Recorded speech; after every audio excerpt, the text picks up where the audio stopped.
O Corinthians é um time muito conhecido no Brasil e no mundo. Isso todos nós sabemos. Mas você, saberia me dizer como ele surgiu? Não? Então se liga no vídeo porque hoje iremos falar sobre a incrível história do Esporte Clube Corinthians Paulista, de forma desenhada. Antes de mais nada, essa Corinthians começou lá em 1910, quando foi fundado por um grupo de operários no bairro Bom Retiro, da cidade de São Paulo. Seu nome foi inspirado no Corinthians FC de Londres, que estava fazendo uma excursão pelo Brasil naquele mesmo ano. Os ingleses eram chamados pela imprensa brasileira da época de Corinthians Team. O time brasileiro só viria a ser batizado de Esporte Clube Corinthians Paulista depois de muita discussão e reuniões. Desde a sua fundação até o ano de 1913, as camisas do Corinthians não tinham distintivo. O primeiro teve que ser feito às pressas, para a disputa da vaga na Liga Paulista. Tinha apenas as letras C e P de Corinthians Paulista. O primeiro título do clube veio já em 1914, quando conquistou pela primeira vez o Campeonato Paulista, com apenas 4 anos de existência. No mesmo ano, o clube fez também sua primeira partida contra um clube estrangeiro, o Torino da Itália, no qual perdeu por 3-0. Em 1914, ocorreu também uma mudança no escudo do time, onde permaneceram as letras C e P dentro de um escudo bege, pois na época o clube usava as cores dos uniformes bege. Já no ano seguinte, 1915, o clube teve 2 distintivos diferentes, onde no primeiro foi acrescentada a letra S e a letra C passou a valer para Clube e Corinthians, mudando o formato do escudo. Já o segundo distintivo da época foi basicamente o mesmo, alterando apenas a moldura. No ano seguinte, em 1916, o clube novamente viria a mudar seu distintivo, dessa vez de forma mais rústica, com as letras C e P entrelaçadas. Esse distintivo foi usado até 1919. Já em 1919, o clube novamente mudaria o formato de seu distintivo, já se aproximando das características do atual, utilizando um formato em círculo negro, com o nome completo do clube, mais o ano de fundação, e no centro, a bandeira do estado de São Paulo. Já nas décadas de 1920 e 1930, o Corinthians se firmou como uma das equipes mais importantes do estado de São Paulo, rivalizando principalmente com o Clube Atlético Paulistano e a Società Esportiva Palestra Itália, atualmente Sociedade Esportiva Palmeiras. Vale ressaltar que nesse período, o clube conquistou nada mais e nada menos do que 9 títulos do Campeonato Paulista, sendo 3 tricampeonatos, algo jamais feito na história por outro clube paulista. Porém, logo após esses momentos de glória, viria o incômodo jejum de títulos do Campeonato Paulista. Na década seguinte, o clube ficou longos 10 anos sem nenhum título do principal campeonato da época. Contudo, em 1950, com um clube recheado de jovens formados na sua própria categoria de base, consagrou-se campeão do famoso torneio Rio-São Paulo e conquistou o mesmo mais 2 vezes logo em sequência, em 1952 e 1953. Já em 1951 e 1952, o clube também foi campeão do Campeonato Paulista. Em 1952, o clube fez sua primeira excursão pela Europa, onde jogou algumas partidas amistosas contra clubes da Turquia, Dinamarca, Suécia e Finlândia.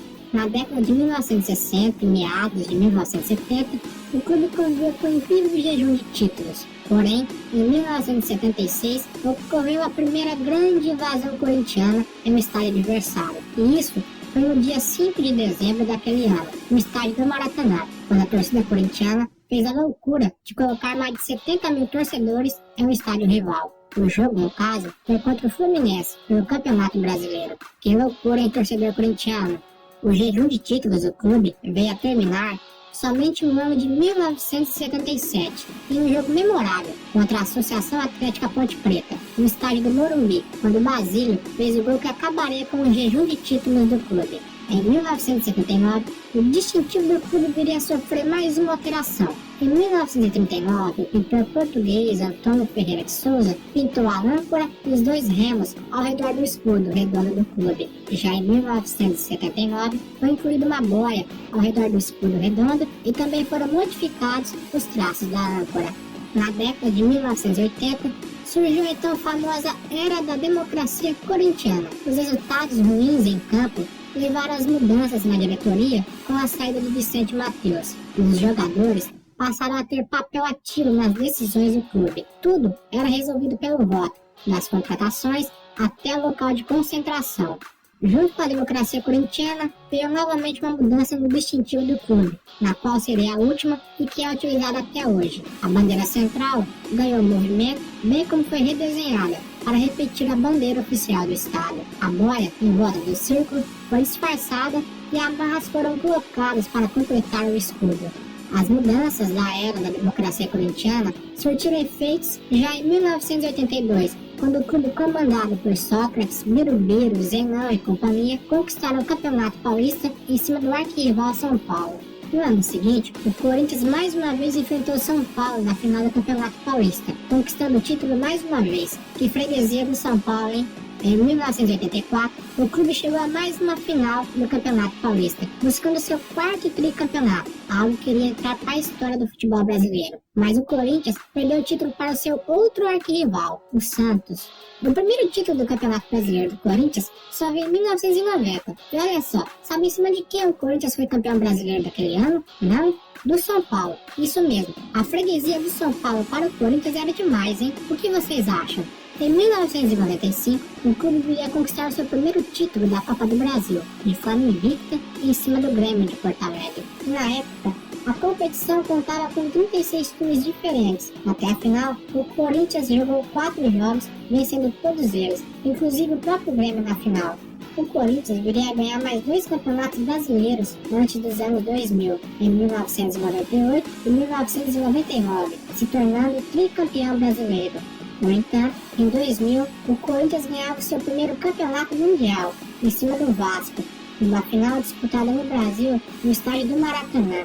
Em 2005, o clube viria a conquistar mais uma vez o Campeonato Brasileiro, e foi de forma bem polêmica na época. Naquele ano, o Corinthians tinha uma parceria com uma empresa que agenciava jogadores, chamada MSI, que trouxe craques como Tevez, Nilmar e Mascherano. O Tevez, inclusive, tinha sido a maior contratação da história do clube e do futebol brasileiro, quando o mesmo chegou por 45 milhões de reais. É muito dinheiro, não é mesmo? Porém, em 2007, a parceria MSI e Corinthians acabou e todos os craques do clube foram embora, desmanchando o time, fazendo com que o Corinthians caísse para a Série B do Campeonato Brasileiro daquele ano. Essa foi a primeira e única vez que o clube caiu para a Série B.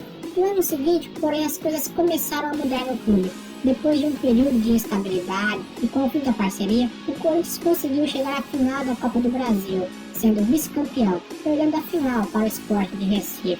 Já no Campeonato Brasileiro da Série B, o clube conseguiu fazer a melhor campanha da história da competição e conseguiu acesso e o título de forma antecipada. Em 2009, porém, tudo mudou no clube. Inclusive, os caras conseguiram contratar nada mais nada menos do que Ronaldo Fenômeno em um projeto de marketing incrível. Ronaldo ainda era desejado por alguns clubes, mesmo estando fora de forma. Inclusive, ele preferiu o Corinthians ao Flamengo, clube do qual ele dizia ser torcedor desde criança, e isso irritou os rivais corintianos. No mesmo ano, o Corinthians foi campeão do Campeonato Paulista de forma invicta, em cima do Santos. E o Ronaldo foi um dos destaques da competição, marcando gols importantes para o clube, inclusive na final. Em 2009, o Corinthians também conquistou a Copa do Brasil, pela terceira vez, em cima do Internacional de Porto Alegre. Mais uma vez, o clube teve o Ronaldo como um dos destaques na competição, marcando gol também na final. Que loucura, hein? O Fernando jogava demais. Em 2011,